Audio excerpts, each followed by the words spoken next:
C'est avéré que dans une architecture client-serveur, la centralisation de l'administration constitue bien un avantage assez significatif. Il n'en demeure pas moins que le serveur en lui-même peut constituer en fait le maillon faible de votre système d'information si celui-ci est mal configuré. Alors dans cette vidéo, je vais te montrer 5 configurations capitales à faire sur Windows Server afin que vous ne puissiez pas avoir des interruptions au niveau des différents services. Alors, c'est une thématique qui vous intéresse. Vous restez donc confortablement assis et on se retrouve juste derrière ceci pour en parler.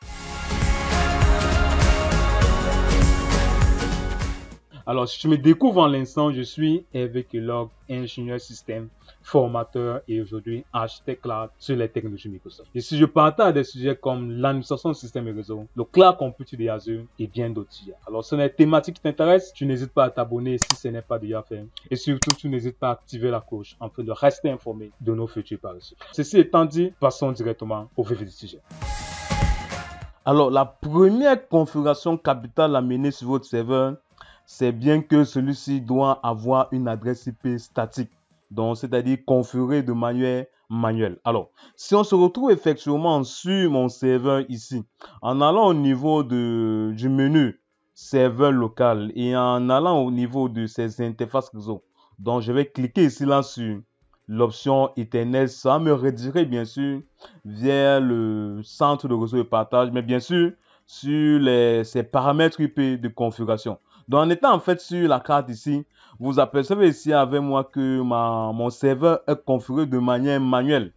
Ici, avec les différentes options, c'est-à-dire sa passerelle et bien sûr le serveur DNS qu'on a forcément indiqué ici. Alors, pourquoi est-ce qu'on le fait? Pour que les différents clients en fait qui vont solliciter les différents services provenant de celui-ci ne puissent donc pas perdre de vue en fait le serveur, que le serveur en fait soit bien identifié. Donc voilà la raison principale pour laquelle votre serveur doit être adressé statiquement. Alors la deuxième configuration capitale notamment à opérer sur votre serveur en question, il faudrait en fait que le nom de la machine soit formellement identifié. En fait que vous mettez en fait un nom assez convivial. Alors si on retourne effectivement sur mon serveur manager ou mon gestionnaire de serveur à partir d'ici, vous convenez avec moi ici là que j'ai donné ici un nom à ce serveur, notamment serveur-A1. Alors, quand vous installez nouvellement votre serveur, ici, il vous donne un nom qui n'est pas du tout convenable. Donc, à vous maintenant de pouvoir le changer pour qu'en fait celui-ci soit aussi formellement identifié sur le réseau.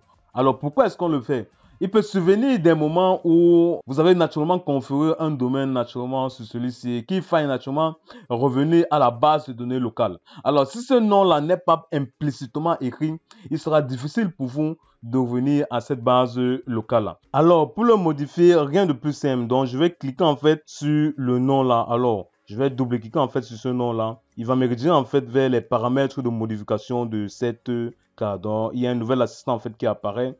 À partir d'ici, je vais aller ici là sur modifier et à partir de là, je peux donner un nom à mon serveur.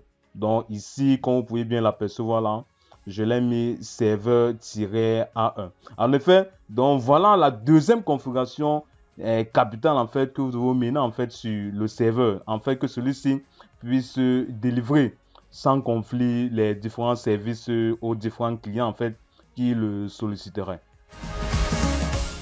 La troisième configuration capitale est celle qui est liée au rôle DHCP en fait que vous avez installé sur le serveur.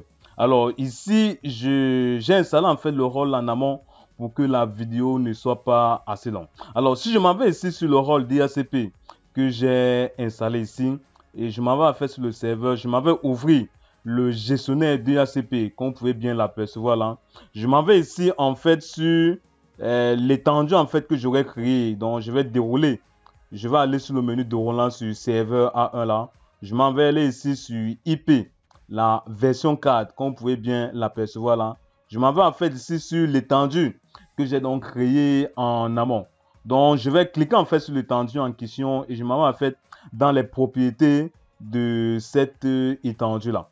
Alors à partir d'ici, en allant au niveau de l'option DNS, comme vous pouvez bien le voir là, il faudrait par ailleurs que ici les différentes fonctionnalités ou bien les différentes options puissent être naturellement cochées au niveau de cette interface-là. Notamment, activer les mises à jour de dynamique DNS avec les paramètres ci-dessous. Donc ici, comme vous pouvez bien le voir là, j'ai coché en fait l'option toujours mettre à jour dynamiquement les enregistrements DNS.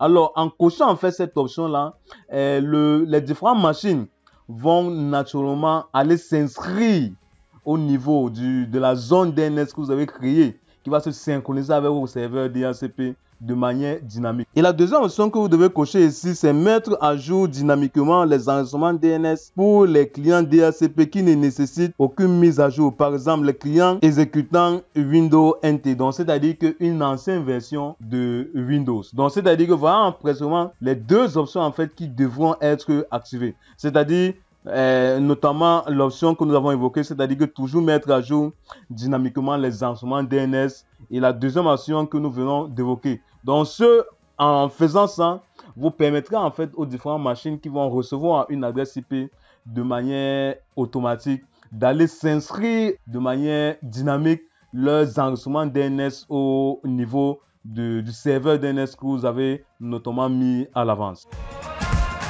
Alors, la quatrième configuration capitale est essentiellement liée au service en fait que nous venons d'évoquer, notamment le service DHCP. Et celui-ci concerne bien le service DNS, en fait, qui interagit notamment avec ce service DHCP là. Je m'en vais en fait sur le serveur, je m'en vais ouvrir en fait le gestionnaire DNS que j'ai notamment configuré ici à l'avance. Je m'en vais en fait sur le serveur, donc j'appuie en fait sur le numéro de Roland là. Je m'en vais en fait sur la zone directe, qui est notamment la zone d'inscription pour les différentes machines qui font partie en fait de mon réseau à partir d'ici. Donc si je vais cliquer en fait sur la zone que j'ai créée à l'avance, notamment la zone certitude.lan, vous voyez en fait les différentes machines qui sont venues s'inscrire automatiquement à partir sur cette zone en question. Alors, elles sont venues s'inscrire, pourquoi? Parce que au niveau de la zone, donc si je m'en vais en fait sur la zone ici, je m'en vais en fait dans les propriétés de cette zone-là et sur l'onglet général, vous allez voir en fait qu'ici, au niveau de mise à jour dynamique, que l'option non sécurisée et sécurisée a été choisie. Alors, parce que si je m'en vais sur le menu déroulant là, vous allez voir en fait qu'il y a deux options en fait qui s'offrent à moi, notamment l'option aucun et l'option non sécurisée et sécurisée. Donc, j'ai plutôt choisi en fait l'option non sécurisée et sécurisée pour que les différentes machines qui vont obtenir naturellement une adresse IP provenant en fait de mon serveur DHCP puissent venir s'inscrire ici de manière automatique. Donc, je ne vais pas le faire de manière manuelle. Ça, c'est une raison. La deuxième raison consiste notamment à que si vous devriez naturellement faire à ce que cette machine ou bien ce rôle-ci interagisse avec un domaine Active Directory, il faudrait en fait que le domaine Active Directory vienne inscrire ici le serveur en fait qui fait autorité. Donc c'est-à-dire qu'en activant en fait cette option-là ou bien en choisissant cette option-là, vous permettrez à la fois au client de venir s'inscrire de manière automatique sur la zone et aussi à Active Directory de venir en mettre certains enregistrements au niveau de cette zone-là. Donc voilà les deux raisons principales qui peuvent naturellement nous pousser à activer en fait l'option mise à jour dynamique sur le serveur DNS. Et la dernière configuration capitale, en effet, c'est celle qui est liée à Active Directory elle-même. Alors, on le dit pourquoi? Alors, parce que si on retourne effectivement sur mon gestionnaire de serveur, là, je tourne présentement sur un domaine certitude.lan. Alors, en étant en effet sur le domaine et en allant ici là sur le menu outils, je vais en fait vous montrer quelque chose. Je m'en vais ici là au niveau de ordinateur et utilisateur Active Directory. Au niveau de l'unité d'organisation computer ici en fait toutes les différentes machines qui vont absolument rejoindre mon domaine seront référencées au niveau de cette OU là. Donc c'est à dire que par défaut, quand vous faites vous mettez en place un domaine et que vous décidez par ailleurs de joindre en fait une machine au niveau de ce domaine là, ces machines là seront référencées ici là. De même pour les différents contrôleurs domaine au niveau de domaine contrôleur. Donc c'est-à-dire que à partir d'ici, vous n'allez voir aucune machine en fait qui soit référencée. Pourquoi? Parce qu'il n'y a aucune machine en fait qui soit introduite dans le domaine. Alors, je vous montre pourquoi. Parce que au moment de vouloir créer naturellement une GPO, donc c'est-à-dire une stratégie de groupe, vous ne pourrez pas directement l'appliquer à cette unité d'organisation-là. Parce que si on retourne effectivement au niveau du gestionnaire de stratégie de groupe ici, vous apercevez à ce niveau-ci là qu'il n'y a pas l'OU computer comme au niveau de l'interface ordinateur et utilisateur Active Directory. Donc, on ne peut pas directement l'appliquer à cette OU-là. Donc, il faudrait par ailleurs ici là que quand vous mettez en fait une machine dans le domaine que vous avez naturellement créé en amont, il faudrait que une GPO soit directement appliquée à cette OU-là en fait que vous aurez en fait lié une GPO en effet SQL. Donc, en effet, c'est le but en fait dans cette vidéo. Alors, pour le faire, rien de plus simple. Alors, si je retourne effectivement ici au niveau du menu outils, je m'en vais dans ordinateur et utilisateur Active Directory. Donc, je vais essayer ici là de créer une unité d'organisation et nous allons voir que quand nous allons joindre en fait une machine dans le domaine, cette machine en fait en objet sera représentée en fait au niveau de cette unité d'organisation. Alors, je vais commencer par créer ici l'unité d'organisation. Il va falloir maintenant que je fasse une configuration de telle enseigne que les différentes machines en fait qui seront jointes au domaine ne vont plus être redirigées vers l'unité d'organisation computer, mais plutôt vers l'unité d'organisation en fait que j'ai créée présentement. Et pour le faire, rien de plus simple. Je vais commencer par aller au niveau de l'OU en fait que j'ai créé. Je m'en vais en fait dans les propriétés en fait de celui-ci. Et en étant en fait dans les propriétés, il y a plusieurs onglets qui apparaissent. Mais quand je regarde au niveau de ces onglets-là, en effet, il n'y a pas un onglet en fait qui me donne implicitement le chemin de l'annuaire vers l'objet en question que j'ai créé. L'objet qui est en l'occurrence l'unité d'organisation PC entreprise. Alors, ce que je vais continuer par faire, je m'en vais ici là sur le menu action. Et en étant sur le menu action là, je vais cliquer ici au niveau des fonctionnalités avancées. Et quand je clique en fait au niveau des fonctionnalités avancées là, vous allez voir en fait qu'il y a plusieurs buildings ou bien plusieurs conteneurs déjà faits en fait qui apparaissent. Maintenant, si je retourne effectivement sur l'unité d'organisation PC entreprise là, je vais faire un clic droit, je me mets dans les propriétés. Vous voyez en fait maintenant ici là que j'ai plusieurs sous-menus ou bien plusieurs onglets en fait qui sont apparus à l'avance. Maintenant que c'est fait, je m'en vais aller ici là sur le menu éditeur d'attributs. Je vais cliquer en fait sur le menu éditeur d'attributs là. Je m'en vais ici là sur ce qu'on va appeler le distinguer name.